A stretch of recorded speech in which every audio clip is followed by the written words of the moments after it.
Coucou tout le monde, j'espère que vous allez bien. Aujourd'hui on se retrouve pour une petite vidéo organisation et planification du mois de novembre. Je me suis dit que ça pouvait être sympa de partager ça avec vous, tout simplement parce que c'est un moment que j'adore par-dessus tout. Le fait de prendre du recul sur le mois précédent, de voir ce qu'on a accompli, ce qu'on va devoir améliorer, pour moi c'est juste hyper important pour pouvoir repartir sur des bonnes bases pour le mois suivant. Et puis soyons honnêtes, une bonne organisation ça nous permet tout simplement de se décharger mentalement et de se concentrer que sur l'essentiel. Et si ce genre de vidéo te plaît, n'hésite pas à t'abonner et à cliquer sur la petite cloche pour ne pas louper les prochaines vidéos. Je t'invite à te poser, prendre ton petit café, ouvrir ton agenda ou ton Notion et on planifie ça ensemble.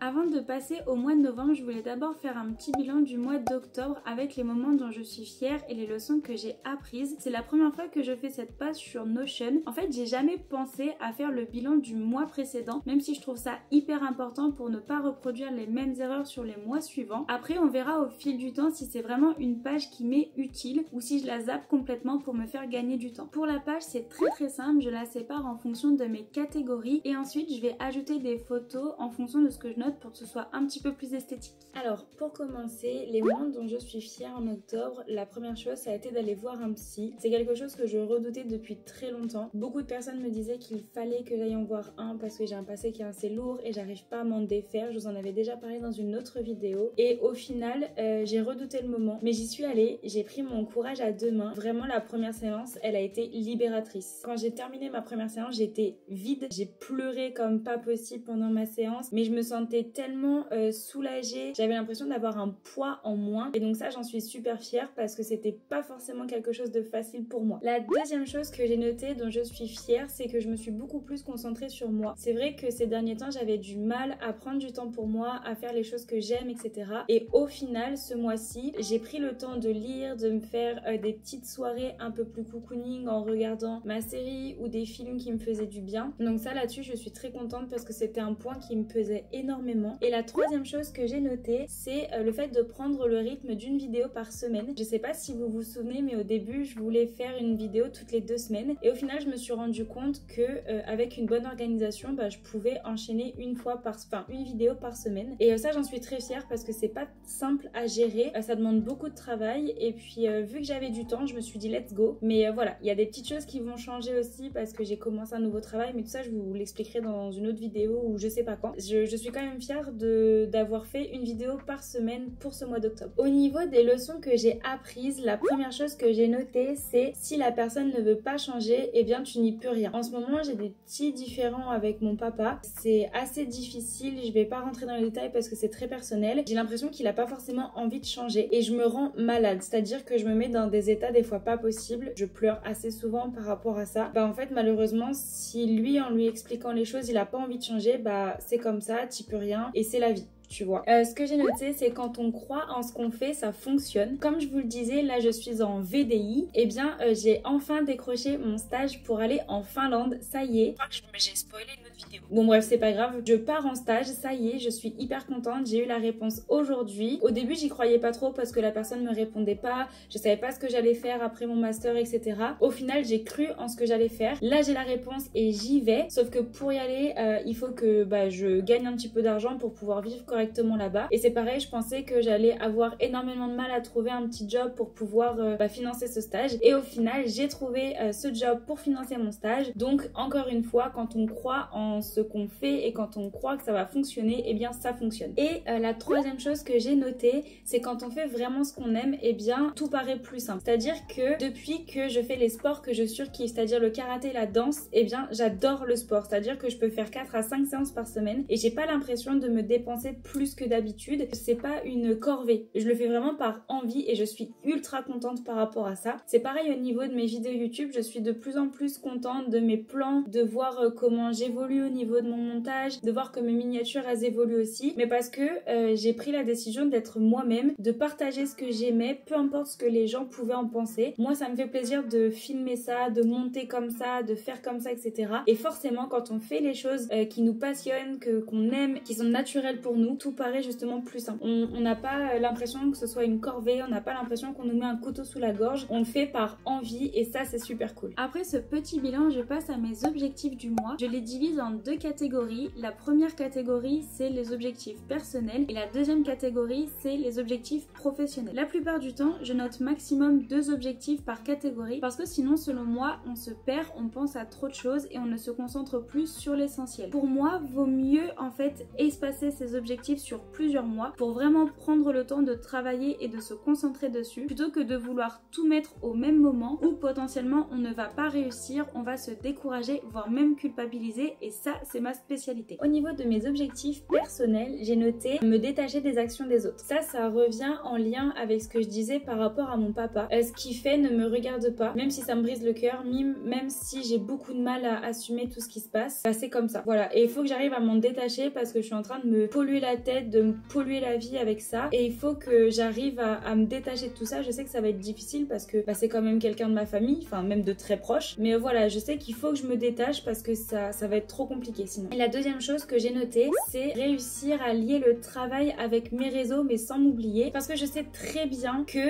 là j'ai commencé mon petit travail, que j'ai décidé de publier une vidéo par semaine. Du coup ça va me demander une autre organisation et je sais que je vais être tellement à fond que je vais oublier de faire justement les 30 minutes de pause par jour obligatoires pour m'aérer la tête, pour lire ou ce genre de choses. Et ça malheureusement c'est hyper important pour moi, pour me ressourcer, pour augmenter ma créativité, etc. Je sais que c'est déjà quelque chose que je fais sauter parce que j'ai commencé cette semaine. Et là on est mardi. Je sais que hier j'ai pas pris de pause. Aujourd'hui je peux pas prendre de pause parce que là il est 17h30. J'ai karaté à 19h, faut que je parte à 18h30 et il faut que je fasse à manger pour ce soir et pour demain. Donc trop compliqué. Mais voilà, j'ai envie de réussir à lier le côté travail avec mes réseaux, garder cette régularité, mais d'un autre côté de ne pas m'oublier parce que c'est quand même important de prendre du temps pour soi. Au niveau de mes objectifs professionnels, justement c'est le fait de garder cette régularité d'une vidéo par semaine. Je suis très contente d'avoir réussi au mois d'octobre et j'aimerais garder justement cette dynamique parce que moi ça me fait plaisir parce que avec les petits soucis que j'ai à côté, je me mets dans une bulle et c'est vraiment mon moment à moi. Donc voilà, j'aimerais bien garder cette régularité. Après à voir, j'ai pas envie non plus de me négliger. En fait c'est un peu en lien avec ce que je disais avant, mais j'ai pas envie de me négliger non plus, donc si je dois rebasculer à une toutes les 10 jours ou autre, je le ferai, mais voilà, mon but c'est vraiment de garder une vidéo par semaine. Et la deuxième chose que j'ai notée, c'est de plus partager mon quotidien avec vous parce que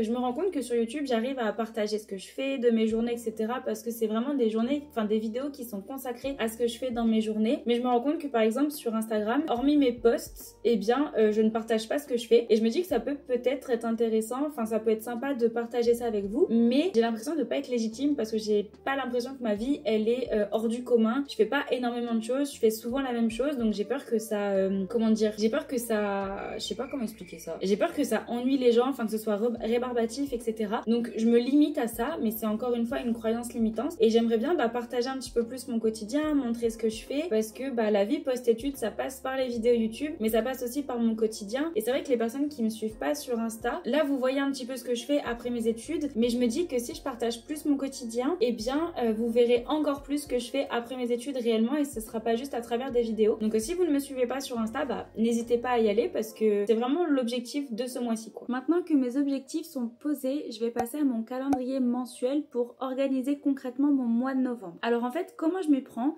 Chaque catégorie a une couleur définie, donc par exemple les rendez-vous sont en rose, les anniversaires ils sont en vert, les vidéos YouTube en jaune, etc.